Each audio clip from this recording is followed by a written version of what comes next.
Hello students. Class 11th में mathematics में हमारा जो चैप्टर चल रहा है वो है सेट्स। और सेट्स का इंट्रोडक्शन हम ऑलरेडी कंप्लीट कर चुके हैं अपने लेक्चर 1 में। तो ये है आज का लेक्चर 2। तो लेक्चर 2 में हम एनसीईआरटी में पेज 3 और 4 में जो चार एग्जाम्पल्स दे रखे हैं, ज़रा उन एग्जाम्पल्स को हम यहाँ पर डिस्कस करेंगे। इसके साथ ही जो हमारी एक्सरसाइज है एनसीईआरटी में 1.1 उनके क्वेश्चंस को भी हम डिस्कस करने वाले हैं। तो देखते हैं पहला क्वेश्चन क्या है। Write the solution set of the equation X square plus X minus 2 equal to 0 in roster form. आपको सेट्स को दो तरह के जो रिप्रेजेंट करते हैं हम वो रिप्रेजेंटेशन आपको बता चुका हूं। एक तरीका है रोस्टर फॉर्म का और दूसरा तरीका है सेट बिल्डर फॉर्म का। तो यहां पर आपको एक क्वाड्रेटिक इक्वेशन दे रखी है, आपको इसके दो रूट्स निकालने हैं और दोनों रूट्स को रोस्टर फॉर्म में आपको रिप्रेजेंट करना है। रोस्टर फॉर्म मतलब कर्ली ब्रैकेट के अंदर जितने भी इसके आंसर आएंगे उनको कर्ली ब्रैकेट के अंदर लिस्ट करना है हमने। तो हमारे पास सोल्यूशन 1 हम कैसे निकालेंगे, सबसे पहले हम क्या करते हैं, मिल्टन स्प्लिटिंग कर लेते हैं। तो क्योंकि मिल्टन स्प्लिटिंग हमारा आसान है तो ये हमारे पास कुछ ये आएगा, X square plus 2x minus X minus 2 equal to 0। और इससे हमें मिल जाएगा x plus 2 X minus 1 equal to 0। और अगर हम इसको 0 के इक्वल इसको 0 के इक्वल रखें तो x की वैल्यू 1 आ जाएगी माइनस 2 और दूसरी x की वैल्यू कितनी आ जाएगी 1। तो अब रोस्टर फॉर्म में हमें रिप्रेजेंट करना है ना, तो रोस्टर फॉर्म में हम इस तरीके से रिप्रेजेंट कर लें, कर्ली ब्रैकेट बनाते हैं और दोनों नंबरों को इस तरीके से लिस्ट कर दें हम। ठीक है, तो रोस्टर फॉर्म में हम लिस्टिंग करते हैं। तो ये हमारे पास पहला क्वेश्चन कंप्लीट होता है। अब देखते हैं हमारे पास सेकंड क्वेश्चन क्या है। सेकंड क्वेश्चन है write the set X, X is a positive integer and X square is less than 40 in the roster form. ये जो क्वेश्चन है ये हमें सेट बिल्डर फॉर्म में दे रखा है क्योंकि एक इक्वेशन भी दे रखी है और एक स्टेटमेंट भी है। तो ये सेट बिल्डर फॉर्म है, इसको रोस्टर फॉर्म में हमें करके दिखाना है। तो रोस्टर फॉर्म में दिखाने के लिए सबसे पहले हम देख लेते हैं कि इक्वेशन क्या दे रहा है। इक्वेशन है X square must be less than equal to 40। पहले तो लिखा है ये सोल्यूशन सेट 2 है, लेस देन इक्वल टू 40 मतलब x must be less than equal to 40। ठीक हो गया। तो दूसरी चीज x है क्या ये भी आपको जानना चाहिए। x is a positive integer. ठीक है, तो पॉजिटिव इंटीजर है तो इसका मतलब है x की वैल्यू 40 से कम होनी चाहिए। मतलब स्क्वायर रूट 40 का मतलब है 6 पॉइंट समथिंग, ये आपका शायद 6.3 से कम होगा। स्क्वायर रूट ऑफ 40 का मतलब 6.3 से लेस। तो 6.3 से लेस कौन कौन से पॉजिटिव इंटीजर हैं, वो है 1, वो है 2, वो है 3, वो है 4, 5 एंड 6। तो इन सबको मैंने लिख दिया कर्ली ब्रैकेट में और यही हमारा आंसर भी है। अच्छा, अब क्वेश्चन नंबर 3 देखते हैं क्या है। इसमें जो है आपको सेट बिल्डर फॉर्म में रोस्टर फॉर्म में एक आपको सेट दे रखा है, हमें इसको सेट बिल्डर फॉर्म में कन्वर्ट करना है। तो जब हमें सेट बिल्डर फॉर्म में कन्वर्ट करना होता है तो मैं आपको बता चुका हूं कि रोस्टर फॉर्म में सेट के अंदर जितने भी एलिमेंट्स होते हैं उन सभी एलिमेंट्स का एक कॉमन नाम होता है जिसको हम कहते हैं x। ठीक है, सेट A है तो A इक्वल टू पहले आप लिखोगे x। x कौन है यहाँ, ये भी x है, ये भी x, ये x x x, ऐसे करते करते जितने भी आगे नंबर होते जाए वो सब x है। याद रखना डॉट डॉट का मतलब है ऐसे आगे 36 होगा, 49 होगा, इस तरह से आपके नंबर्स होंगे। तो A equal to curly bracket के अंदर x फिर कॉलन, इसका मतलब होता है सच दैट। अब ये नंबर किस तरह से प्रोसीड कर रहे हैं ये भी आपको समझना जरूरी है। आप देख सकते हैं जो पहला नंबर है उसको हम लिख सकते हैं 1 का स्क्वायर। उसके बाद अगला नंबर क्या है 4 है, इसको लिख सकते हैं 2 का स्क्वायर। उसका अगला नंबर क्या है 3 का स्क्वायर, देन क्या है 4 का स्क्वायर, देन क्या है 5 का स्क्वायर। इस तरीके से ये सेट आगे बढ़ रहा है। इसका मतलब हर नंबर के साथ यहाँ पर स्क्वायर है और जिन नंबरों का स्क्वायर यहाँ है वो हैं आपके नेचुरल नंबर। तो ये हमारा किसके बराबर है x के, ये भी हमारा किसके बराबर है, x के, ये सब x के बराबर है, तो मैं ऐसे लिख लेता हूं x इक्वल टू, हो गया। अच्छा, 1 का स्क्वायर हो रहा है, 2 का स्क्वायर, 3 का स्क्वायर, 4 का स्क्वायर, ये 1 2 3 4 किस तरह के नंबर होते हैं, नेचुरल नंबर होते हैं। तो इसका मतलब है नेचुरल नंबर का क्या हो रहा है, स्क्वायर हो रहा है। और यहां पर आपको लिखना पड़ेगा small n belongs to natural number. तो इस तरीके से हमारे पास ये जो क्वेश्चन है ये यहां पर कंप्लीट हो जाता है और हमने इसको सेट बिल्डर के फॉर्म में रिप्रेजेंट कर दिया है। ठीक है। अच्छा, अगला हमारे पास जो फोर्थ क्वेश्चन है वो है राइट द सेट। आपको सेट दे रखा है और उस सेट में आपको दे रखे हैं कितने एलिमेंट्स दे रखे हैं, 6। इस सेट के 6 मेंबर्स हैं, इसको भी सेट बिल्डर फॉर्म में कन्वर्ट करना है। तो सेट बिल्डर फॉर्म में कन्वर्ट करने का जो तरीका है वो क्या है मैं आपको बता चुका हूं। सेट का नाम लिख दो, कर्ली ब्रैकेट लगाओ, एक्स लिखो, सेमीकोलन बनाओ। अब इसके बाद क्या करना होता है, आप ये देखो कि ये नंबर लिखे किस तरीके से हैं। आपका सबसे पहला काम होगा कि नंबर लिखे किस तरीके से हैं। आप ये देखो, पहले लिखा है 1/2, देन लिखा है 2/3, 3/4, 4/5, 5/6, देन 6/7 एट लास्ट। तो न्यूमरेटर जो है वो डिनोमिनेटर से एक लेस है हर बार। यहां पर भी 2 3 से लेस है, 3 4 से लेस है। तो इसका मतलब है हर नंबर में ऊपर भी बढ़ रहा है और नीचे भी बढ़ रहा है एक एक, और ऊपर नीचे में एक का डिफरेंस है।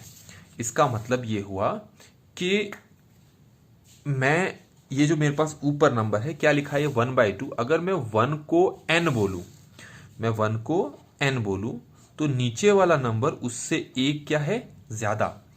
तो इसका मतलब ये हो गया हर नंबर जो है वो इस फॉर्म में एक दूसरे से बढ़ रहा है, आप ये कहोगे इसमें।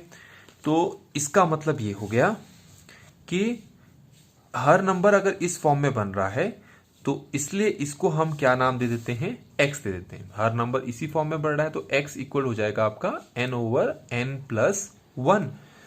ठीक है। तो अगर, लेकिन इतने से काम नहीं बनेगा क्योंकि हमें यहां पर यह भी बताना पड़ेगा। जैसे मैंने तो ये बता दिया ना कि हर नंबर को मैं किस फॉर्म में लिख सकता हूं, इस फॉर्म में लिख सकता हूं n/n+1। लेकिन क्या इतने से मेरा क्वेश्चन कंप्लीट हो जाता है, नहीं, क्योंकि जब तक मैं ये नहीं बताऊंगा कि ये n है क्या तब तक ये कंप्लीट नहीं हो पाएगा, इसको गलत माना जाएगा क्योंकि n कुछ भी हो सकता है। और मान लो अगर n आपका 0 हुआ तो 0 पुट करने पे 0/1 कितना हो गया, 0, और 0 टाइप का कोई भी मेंबर यहां है नहीं। तो तुम्हें n को इस तरीके से रिप्रेजेंट करना है ताकि ये जो हर मेंबर है, हर मेंबर की रिप्रेजेंटेशन इस सेट के अंदर हो। हर मेंबर की अगर प्रेजेंस इस सेट के अंदर दिखानी है तो हमें बताना पड़ेगा कि n जो है उसकी मिनिमम वैल्यू 1 है और उसकी मैक्सिमम वैल्यू कितनी है, 6 है। ऐसा करने से क्या मिला, अगर ये मिनिमम वैल्यू मैंने 1 लिखा है तो इसका मतलब है n की वैल्यू 1 2 3 4 5 6 है। तो n की वैल्यू 1 पुट करने पे 1 ओवर कितना आ जाएगा, 2, जो कि पहला मेंबर आ जाएगा। फिर n की वैल्यू 2 पुट करने पे कितना आ जाएगा, 2/3, देन 3 पुट करने पे आएगा 3/4। इस तरीके से सारे के सारे मेंबर्स जो हैं वो इस रिप्रेजेंटेशन के अंडर आ जाएंगे। तो ये हो गए हमारे पास एनसीईआरटी में जो एक्सरसाइज 1.1 है उससे रिलेटेड जो एग्जांपल्स हैं। आइए अब हम क्या करते हैं, हमारे पास जो एनसीईआरटी में एक्सरसाइज दे रखी है 1.1, अब उनके एग्जांपल्स को यहां पर डिस्कस करते हैं। तो जो पहला एग्जांपल है वो आपके सामने है, आपको दिखाई दे रहा है, लिखा है which of the following are sets justify your answer. तो इन क्वेश्चंस को करने के लिए मैंने आपको ऑलरेडी बता दिया था कि सेट्स की डेफिनेशन है क्या। ठीक है, सेट क्या है, it is a well defined collection of objects. और वेल डिफाइंड का मतलब मैंने आपको क्या बताया था, it should not vary person to person. तो पहला आप देखें कि पहला है collection of all months of a year beginning with the letter J. Obviously ये एक सेट माना जाएगा क्योंकि अगर कई लोगों को यही चीज लिखने के लिए कहा जाए तो हर आदमी सही तरीके से लिखेगा और हर आदमी का ये आंसर गलत नहीं हो सकता। Person to person this will not vary, ये चेंज नहीं होगा, इसलिए इसको सेट माना जाएगा। सेकंड जो है the collection of 10 most talented writers of India. Obviously अगर बहुत सारे राइटर्स हैं और हर बच्चे को हम राइटर्स के नेम लिखने के लिए कहें तो हर बच्चा जो है वो सभी राइटर्स के नाम एक जैसे नहीं लिखेगा, सबके आंसर अलग अलग होंगे, और जहां सबके आंसर्स अलग अलग होंगे उसको हम सेट नहीं मानेंगे। तो ये सेट का रिप्रेजेंटेशन नहीं है। और team of 11 best cricket batsman of the world, world में कई सारे क्रिकेट के बैट्समैन हैं, बेस्ट हैं। तो हर बच्चा किसको बेस्ट माने, किस बेसिस पर, ऐसा कोई क्राइटेरिया इसमें दिया नहीं है। तो अगर हर बच्चे को लिखने के लिए कहा जाए तो हर किसी का सेट अलग अलग होगा। 11 जो 10 मोस्ट टैलेंट, ये 11 जो बेस्ट क्रिकेट बैट्समैन है, सब अलग अलग तरीके के बैट्समैन लिखेंगे, जो कि पर्सन टू पर्सन क्या हो गया, वेरी कर रहा है। इसका मतलब ये भी सेट नहीं है। The collection of all boys in your class, obviously हर बच्चे को अपनी क्लास के सभी बच्चों के नेम लिखने के लिए कहोगे। किसी एक क्लास की बात कर रहे हैं, हर बार हम किसी एक क्लास की बात कर रहे हैं। उस क्लास में हर बच्चे को पकड़ो, हर बच्चे को लिखने के लिए कहो कि अपनी क्लास के हर बच्चे के नाम की एक लिस्ट बनाए। ऑब्वियसली हर बच्चा अपने क्लास के हर दूसरे बच्चे को जानता ही है, तो वो लिस्ट सही बनाएंगे। तो यहां पर जो सेट है वो वेरी नहीं करेगा, तो ये हमारे पास क्या है, एक set. The collection of all natural numbers less than 100, obviously हर बच्चा इसको भी एक ही जैसा ही आंसर देगा, 100 से लेस जो नेचुरल नंबर्स हैं।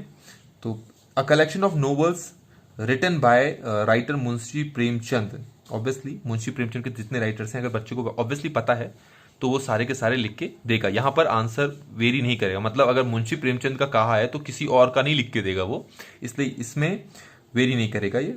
तो ये भी आपका एक सेट है। The collection of all even integers, obviously ये भी आपका एक सेट है। The collection of questions in this chapter, obviously ये भी एक सेट है, ये पर्सन टू पर्सन वेरी नहीं करेगा। The collection of most dangerous animals of the world, अच्छा यहां पर क्या क्राइटेरिया है, किसको मोस्ट डेंजरस मानेंगे, किस बेसिस पे मान रहे हैं। तो ऑब्वियसली हर बच्चे का आंसर एक जैसा यहां पर नहीं होगा, तो ये आपका जो सेट है ये वेरी करेगा पर्सन टू पर्सन, इसलिए ये एक सेट नहीं है। तो एक्सरसाइज 1.1 का जो फर्स्ट क्वेश्चन है हमने फटाफट कर लिया है इसको। अब देखते हैं हमारे पास जो एक्सरसाइज, इसी एक्सरसाइज में जो सेकंड क्वेश्चन है उसमें क्या लिखा है। इसमें ज्यादातर क्वेश्चन ओरली हम सॉल्व कर पाएंगे। एक सेट ए दे रखा है, उसमें 1 2 3 4 5 6 ये सब क्या दे रखे हैं, उसके एलिमेंट्स हैं या मेंबर्स हैं। तो पहला पार्ट है 5-A, 5 इस सेट में कहीं है, बिल्कुल है, तो हम लिखेंगे 5 बिलोंग्स टू का सिंबल आपको दिख रहा है, पहला वाला सिंबल है बिलोंग्स टू का, ठीक है, ये है, मैं यहां पर आपको लिख कर दिखाता हूं। ये इसको कहते हैं, ये हमारे पास होता है बिलोंग्स टू का सिंबल, और ये होता है डजन बिलोंग टू का सिंबल।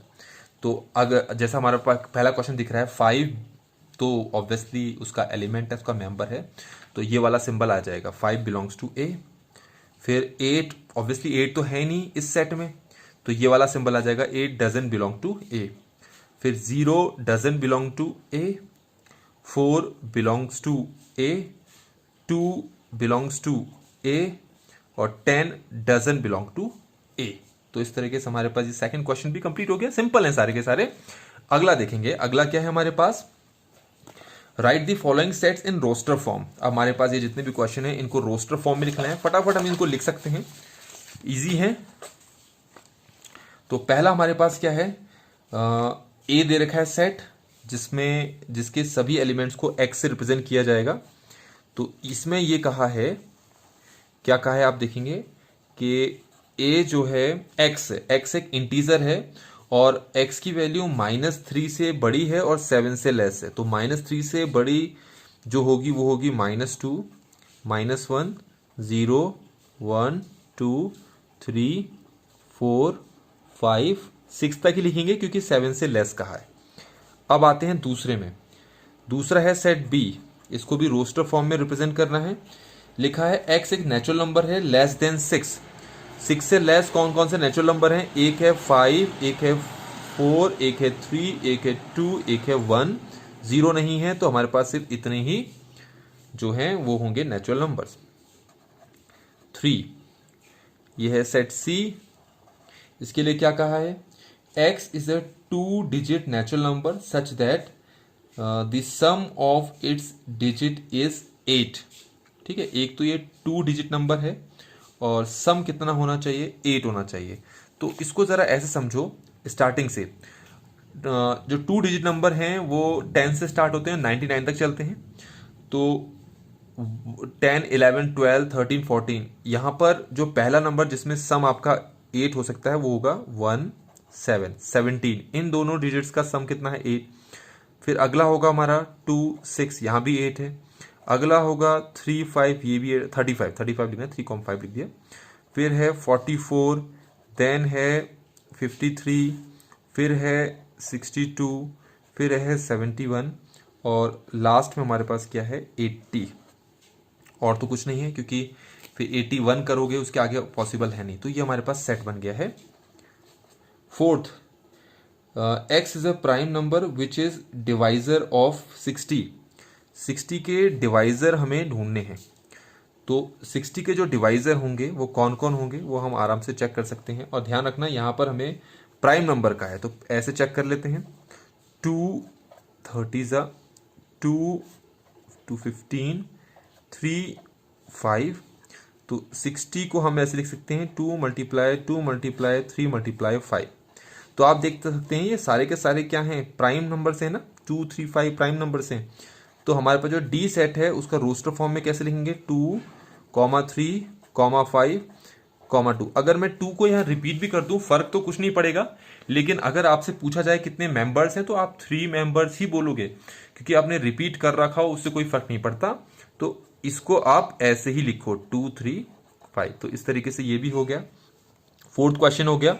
फिफ्थ में आते हैं, फिफ्थ में क्या है, the set of all letters in the word trigonometry. Obviously ये कैसे लिखोगे, सिंपल है, पहले टी लिखो, आर लिखो, कॉमा आई लिखो, TRIGONOMETRY। अब आपको बता दिया था कि जो यहां पर रिपीट कर रहे हैं, ठीक है, रिपीटिशन करने की आपको जरूरत नहीं है क्योंकि उनको काउंट किया नहीं जाता 2 बार। तो टी रिपीट कर रहा है हटा दिया, ओ रिपीट कर रहा है हटा दिया, इसके अलावा भी अगर इसमें एक आर रिपीट कर रहा है वो हटा दिया। तो सिर्फ हमारे पास आया है TRIGONMEY।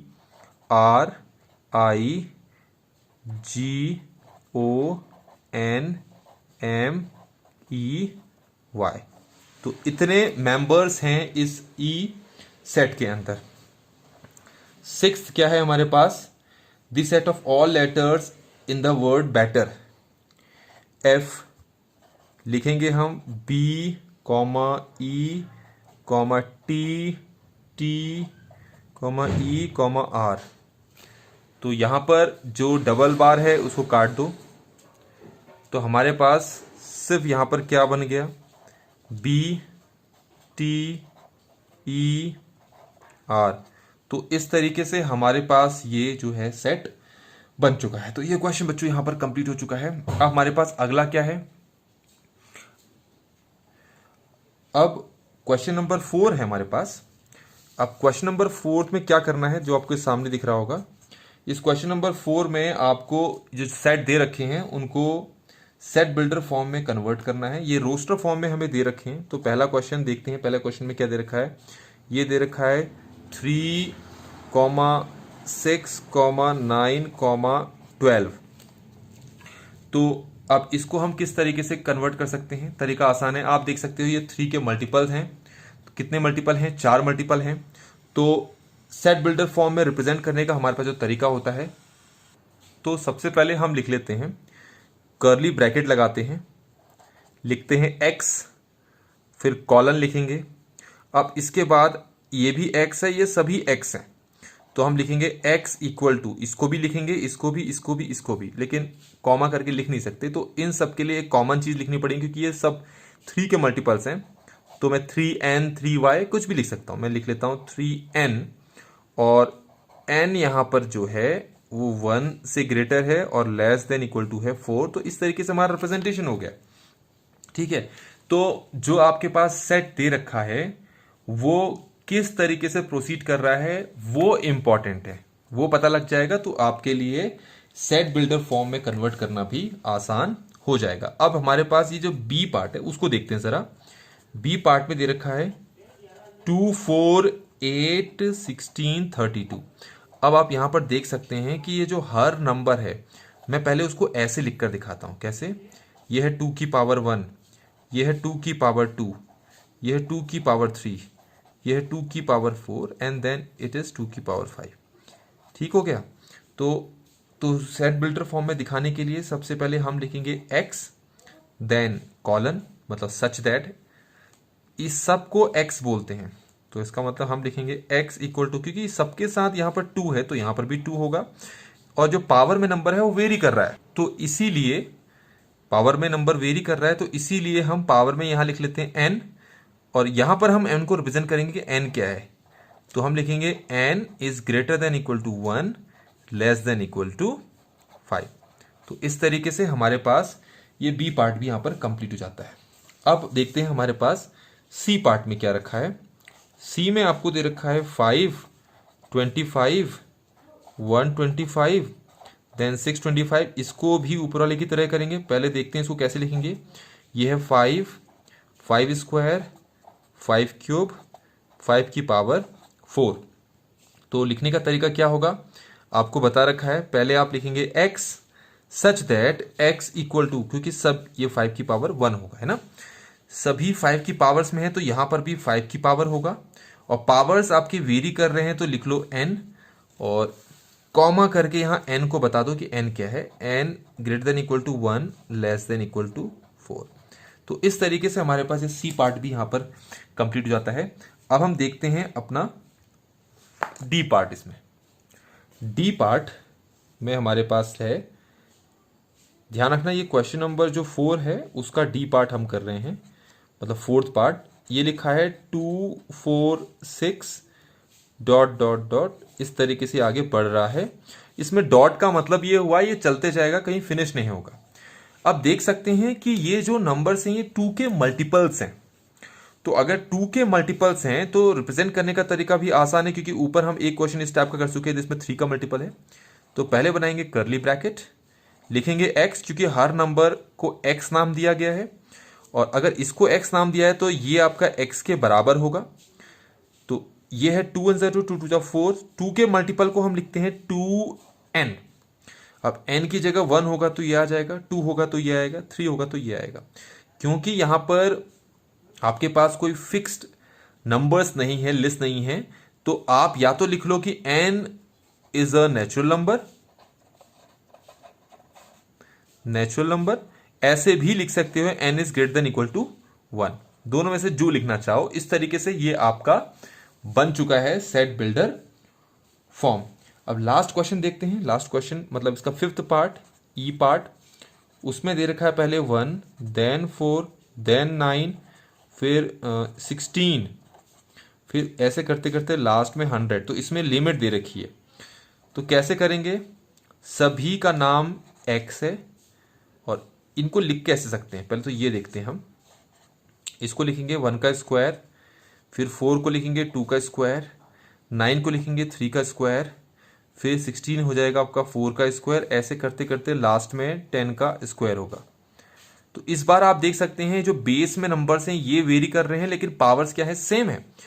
तो रिप्रेजेंट करने का तरीका होगा x such that x equal to, हर एक को आप क्या बोलोगे, x बोलोगे ना, पर क्योंकि ये नंबर वेरी कर रहे हैं तो इनकी जगह रख लो n, और पावर आपकी सेम है तो वहां लिख लो स्क्वायर। अब n की मिनिमम वैल्यू क्या है, वो है 1, और ग्रेटर वैल्यू कितनी है 10। तो इस तरीके से हमारे पास ये पांचों क्वेश्चंस कंप्लीट हो गए हैं, इसके पांचों पार्ट कंप्लीट हो गए हैं। आइए बच्चे अब देखते हैं हमारा जो फिफ्थ क्वेश्चन है।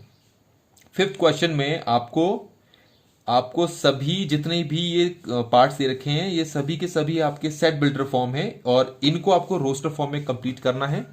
तो ये सब आसान है। तो सबसे पहला है हमारे पास, ये देखते हैं। अब फिफ्थ का जो फर्स्ट क्वेश्चन है उसमें क्या लिखा है देखिए जरा। लिखा है x is N odd natural number.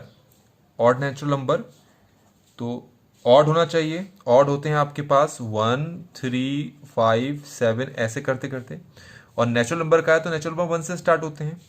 तो 1, 3, 5, 7 देन 9, फिर ये डॉट से ही शो करना पड़ेगा हमें, क्योंकि यहां पर ऑड नेचुरल नंबर का है तो इस तरीके से ऑड नेचुरल नंबर कभी फिनिश नहीं होंगे, और कोई लिमिट नहीं दे रखी है कहां तक लिखना है।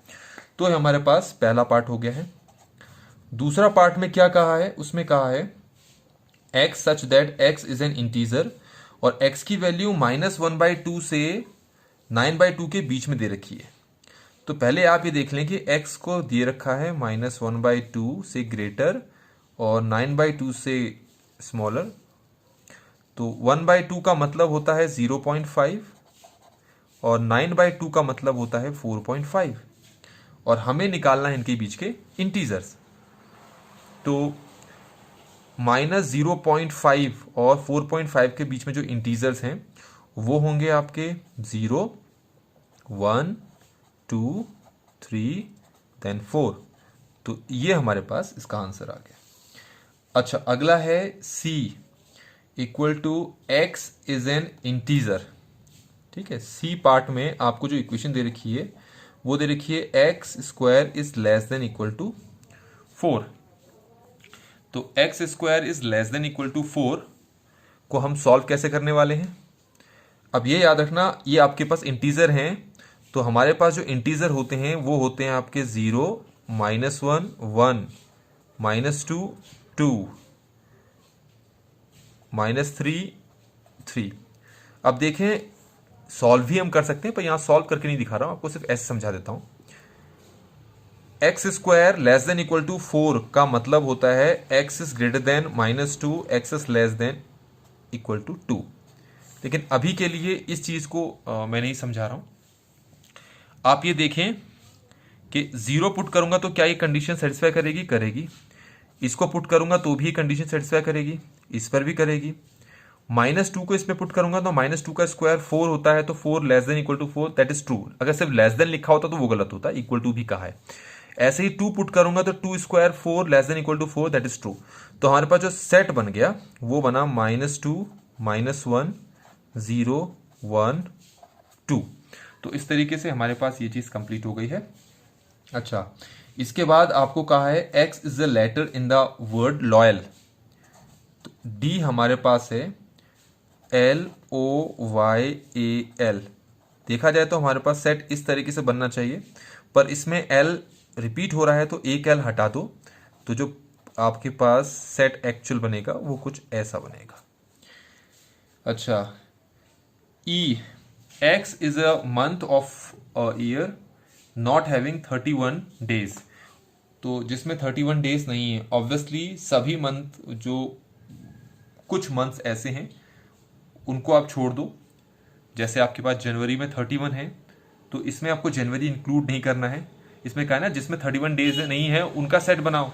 तो आप फरवरी करोगे, फिर मार्च नहीं करोगे, फिर अप्रैल करोगे, इस तरीके से आपकी एक लिस्ट बन जाएगी। देन है x is a consonant in the English alphabet which proceeds के, एंड ये क्वेश्चन आप खुद करके देख सकते हो। तो ये फाइनली आपके पास जो एक्सरसाइज 1.1 है ये हमने फटाफट फिनिश कर लिया है, क्योंकि बहुत ज़्यादा टफ था नहीं ये। तो इस तरीके से बच्चों हमारे पास ये एक्सरसाइज फिनिश हो जाती है। अगर वीडियो आपको अच्छी लगी हो तो इसको लाइक ज़रूर करें, चैनल को सब्सक्राइब करें और इस वीडियो के लिंक को सबके साथ शेयर ज़रूर करें। Thank you so much. जय हिंद।